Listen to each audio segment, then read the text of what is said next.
Students, welcome to the classes of Ray Academy.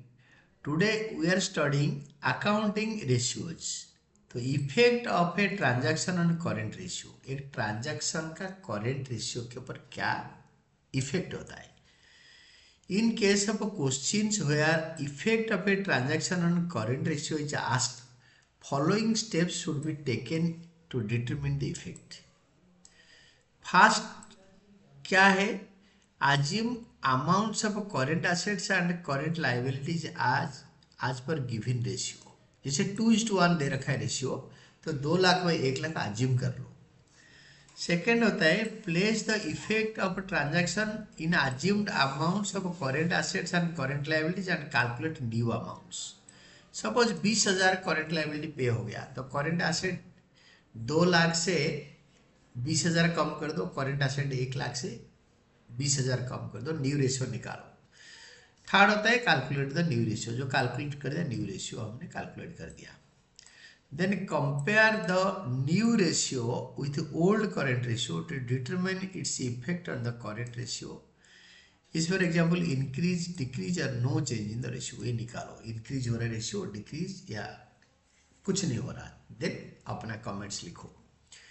तो illustration 8 में current ratio of a company is 2:1. State giving reasons which of the following will improve, reduce or not change ratio. Repayment of A current liability, हम current liability repay कर दिया, तो numerator में और denominator में equal amount कम कर दो. देखो current ratio given 2:1. Let us assume current ratio 20,000 and 10,000 current liability. अपने मन में अज्यूम कर लो. तो देन फास्ट होता है कि हमने करेंट लायबिलिटी रीपे कर दिया, तो उसके लिए हम कैसे करेंगे. देन ये हम इसको कैसे आंसर करेंगे. Suppose 5,000 paid for current liability, balance would be current assets 15,000. 20,000 से अगर हम 5,000 पे कर देंगे तो 15,000, और करेंट लायबिलिटी 10,000 से 5,000 पे करेंगे तो रहेगा 5,000. Therefore current ratio will improve to 3:1. कैसे होगा ना, 15,000 बाई 5,000 3:1. तो 3:1 पहले 2:1 था, अभी 3:1 होगा. तो repayment of current liability will improve current ratio because both current assets and current liabilities have decrease by same amount. हम ये नहीं सोचेंगे कि दोनों कम हो गया रेशियो कम हो जाएगा, दोनों कम होते ही रेशियो बढ़ गया. इसको ऐसे पता चलता है. Then second question, purchase of goods for cash. दोनों कुछ नहीं होगा, कैश गया स्टॉक आ गया, तो करेंट एसेट में कुछ चेंज नहीं होगा. तो ये देखो purchase of goods for cash will not change the current ratio, neither the total current assets nor the total current liabilities are affected since one current asset cash is replaced by another current asset goods. मतलब एक current asset गया दूसरा आया, cash गया stock आया, तो current asset में कोई चेंज नहीं है, तो ऊपर जो 2 है वो 2 ही रहेगा 20,000, तो there will be no change. Third होता है आपके sale of office equipment 20,000, book value 25,000. Office equipment 25,000 का 20,000 में बेचा, ये तो था fixed asset. Office equipment is fixed asset. Cash या बैंक या हमारा debtor for sale of asset 20,000, current asset बढ़ गया, तो न्यूमरेटर बढ़ेगा तो रेशियो बढ़ेगा. तो देखो this is sale of office equipment will improve the current ratio because current assets cash will increase without any change in the current liability. Sell कर दिया तो कुछ बताया नहीं, उधार में बेचा या चेक के लिए, तो कैश के लिए बेचा होगा, तो कैश बढ़ेगा न्यूमरेटर बढ़ेगा. कोई भी फ्रैक्शन का न्यूमरेटर बढ़ता है तो रेशियो बढ़ेगा. यही वाला क्वेश्चन सब आएगा. This video is very important for board point of view. Then fourth, purchase of goods on credit. Purchase of goods on credit, उधार पे हमने गुड्स खरीदा, तो स्टॉक बढ़ेगा यानी करंट एसेट बढ़ेगा, करंट लायबिलिटी बढ़ेगा, सेम अमाउंट. हमने यही 20,000 और 10,000 में ऐड करके देखेंगे 2:1 के साथ. देखो Purchase of goods on credit will reduce current ratio because both current assets and current liabilities are increased by the same amount. मतलब दोनों हमने ऊपर देखा था तो दोनों बढ़ रहा है तो रेशियो रिड्यूस हो जाएगा। कैसे ना, देखो यहाँ पे 20,000 बाई 10,000 2:1 था, 10,000 का खरीदा, 30,000 बाई 20,000 तो 1.5:1 होगा, तो इसलिए रेशियो रिड्यूस हो जाएगा। इसको कैलकुलेट करके चेक कर लेना। Then sale of goods for 30,000 cost 25,000, तो 5,000 का करेंट एसेट बढ़ गया, न्यूमरेटर बढ़ेगा तो रेशियो बढ़ेगा। Fifth, sale of goods 30,000 cost being 25,000 will improve current ratio because current asset यानी कैश और trade receivable will increase by 5,000। 5,000 बढ़ गया, स्टॉक गया 20 का, आया 30, तो 5,000 एक्स्ट्रा हो गया। न्यूमरेटर में कुछ भी बढ़ता है तो रेशियो बढ़ता है। Then sixth, payment of a declared dividend, दोनों घटेगा। Payment of a declared dividend will reduce total current assets and total current liabilities by the same amount. Therefore, the current ratio will improve. Declared dividend is a current liability. Dividend declare हो चुका है, payment नहीं हुआ, it is a current liability. It being payable within 30 days of being declared. current liability को 30 दिन के अंदर declaration के अंदर पेमेंट करना है। Payable within 30 days of being declared. Declaration का 30 डेज के अंदर पेमेंट होता है। क्योंकि देखो ना, यहाँ पे दे रखा है कि अगर both current asset current liability घटता है, both current assets and current liabilities have decreased the same amount, then ये करेंट रेशियो इंप्रूव करेगा। तो ये same thing is happening here. और दोनों घटता है तो it will payment of declared दोनों पे करेंगे तो करेंट रेशियो रिड्यूस हो जाएगा। उसका उल्टा। Then question 19, current ratio by company is 2:1. State with the reasons which of the following transactions will increase, decrease or not change the ratio.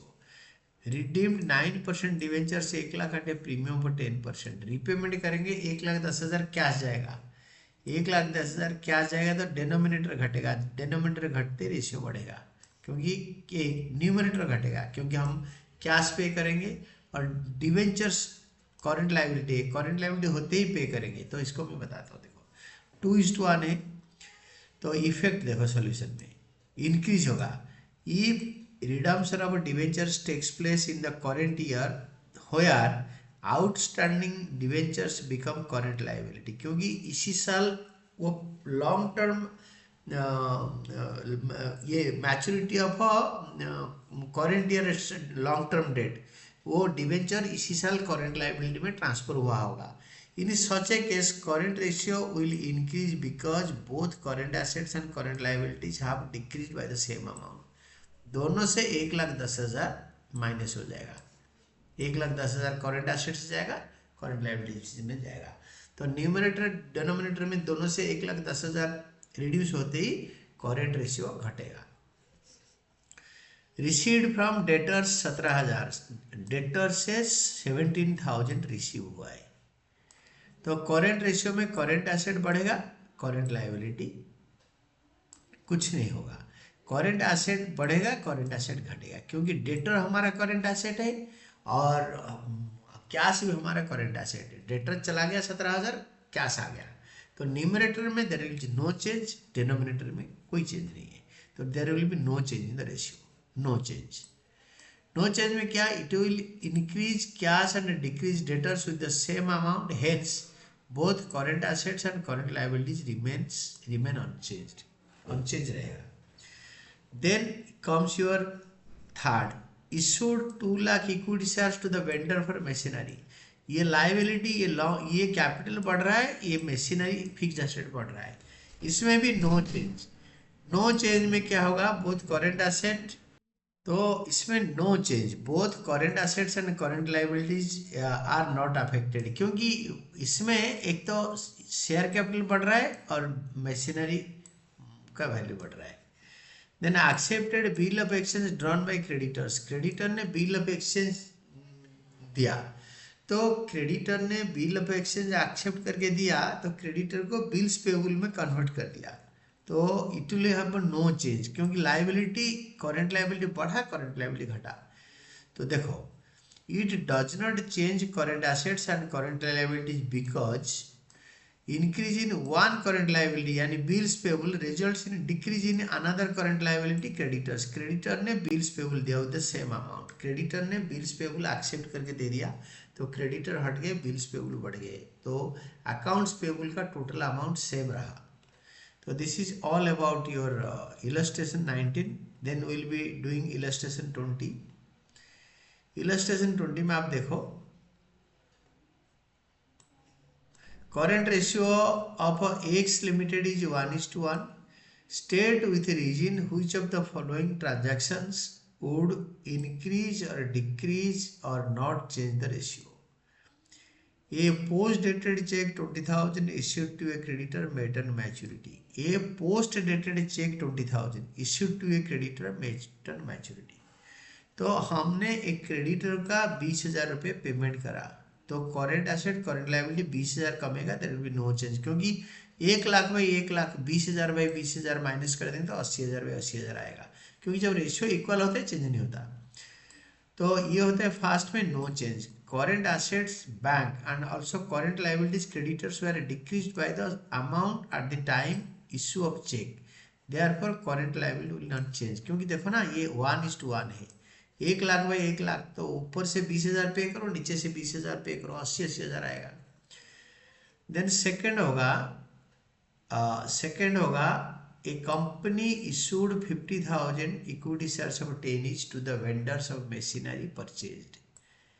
A company issued 50,000 equity shares, a company issued 50,000 equity shares of 10 each to the vendors of machinery purchased. Company 50,000 equity share issue कर दिया vendor को machinery खरीदने के लिए, तो equity share बढ़ गया और मशीनरी बढ़ गया, तो there is no change in the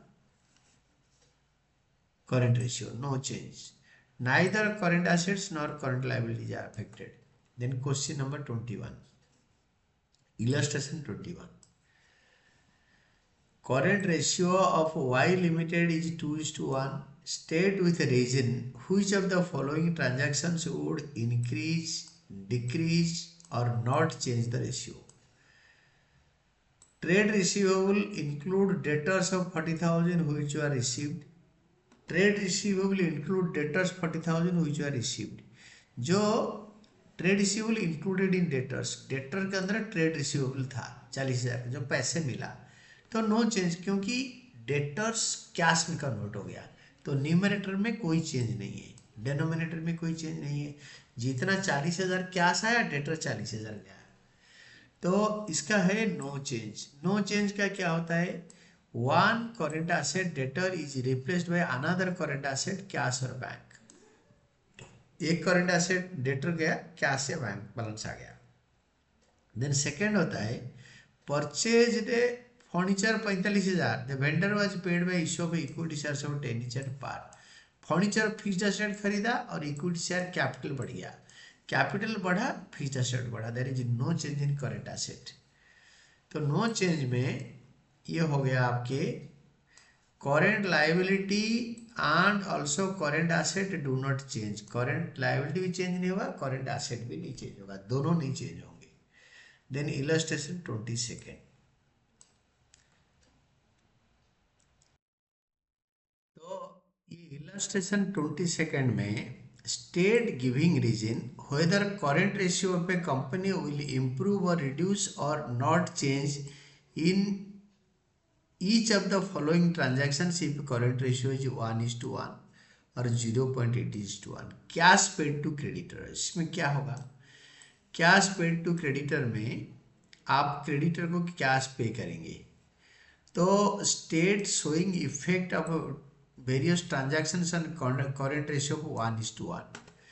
तो ट्रांजैक्शंस में इफेक्ट ऑन करेंट रेशियो, तो रीजन इसका क्या होगा ना, वन में no change, both current assets and current liabilities will decrease by the same amount. तो 1:1 में दोनों अमाउंट अगर इक्वल होगा, 1-1 लाख से अगर 20,000 पे कर देंगे तो कोई चेंज नहीं होगा, 20,000 तो 80,000 होगा। अगर 1 होगा 0.8:1, तो that will have some other problem, ये डिक्रीज कर जाएगा। कैसे? Both current assets and current liabilities will decrease by the same amount. तो अगर 80,000 बाई 1,00,000 होगा तो 60,000 बाई 80,000 करेंगे तो रेशियो कम आएगा। आप उसको कैलकुलेट करके कंपेयर करोगे, then you will be getting into it. Then B part, then B होता है transaction B, bills payable discharge. Bills payable discharge मतलब बिल्स पेबल रीपे कर दिया।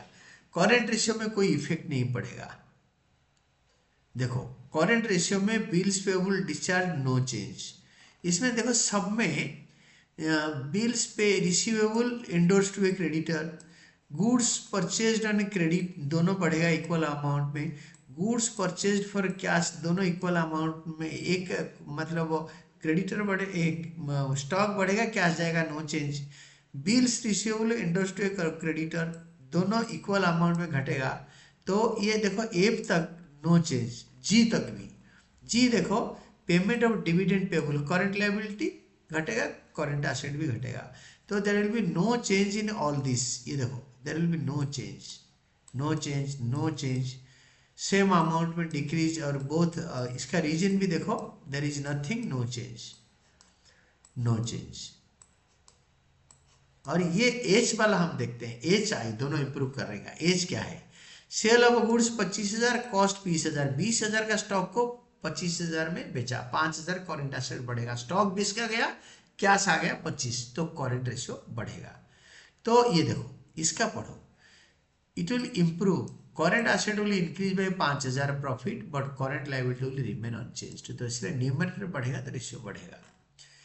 Then sale of old furniture 22,000, book value 25,000। अरे ये fixed asset जा रहा है बट कैश आ रहा है, तो कैश आ रहा है तो न्यूमरेटर बढ़ रहा है, तो it will improve the ratio. Current asset will increase by 22,000 cash और bank, but current liabilities will remain unchanged, वो चेंज नहीं होगा। देन सेकेंड में होगा इसका सेकेंड में सेकेंड इसमें हमने इसका 2 पॉइंट्स कर लिया था।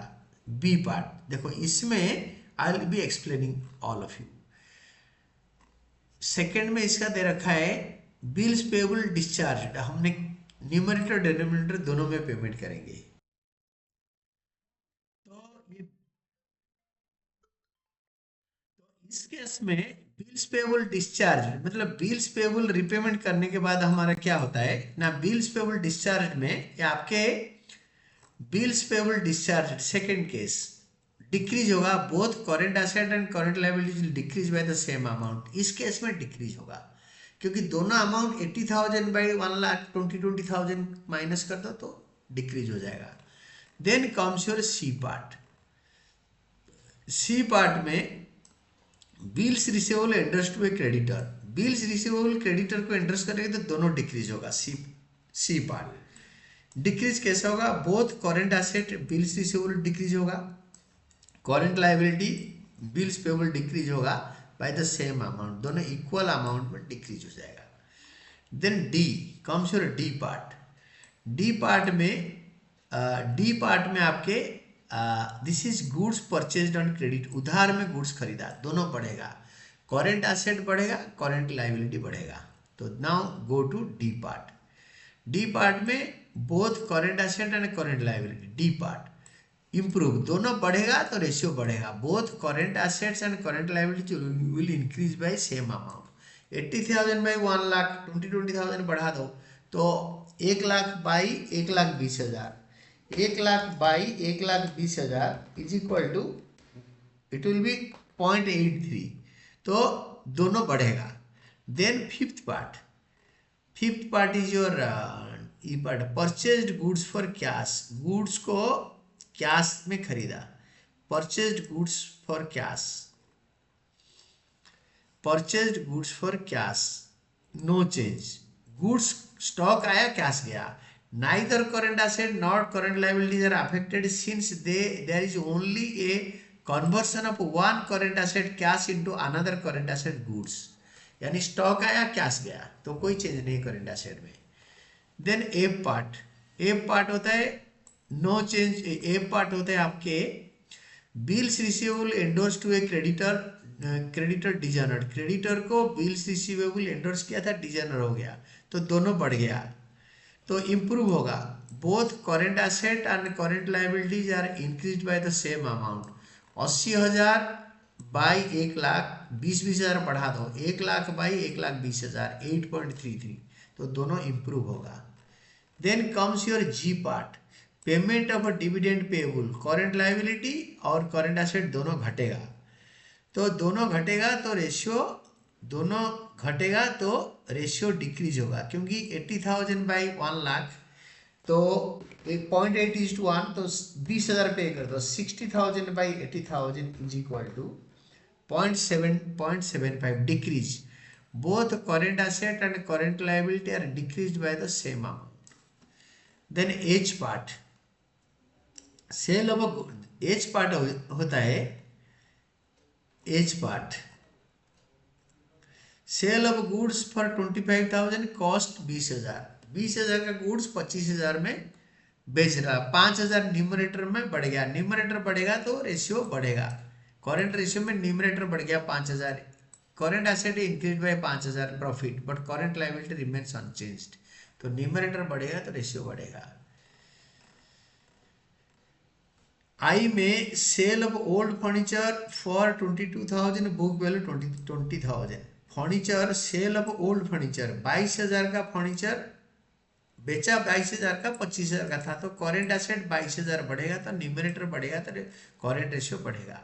तो increase in numerator improve the current ratio, current assets are increase by 22,000 cash और bank, but current liability remains unchanged, जो जा रहा है वो फर्नीचर जा रहा है, तो इसीलिए this ratio will improve. Next time we will be studying liquidity ratio और क्विक रेशियो और आसिड टेस्ट रेशियो, ये पढ़ेंगे। तो today we did many solutions and we did till 22nd, और ये वाला इंपॉर्टेंट क्लास था, आप इसको अच्छी तरह देखना है, अच्छी तरह पढ़ना है। This is very important class which we do today, यही वाला सिर्फ बोर्ड में आता है, इसी टाइप का इंक्रीज डिक्रीज वाला, and this is all about your answer.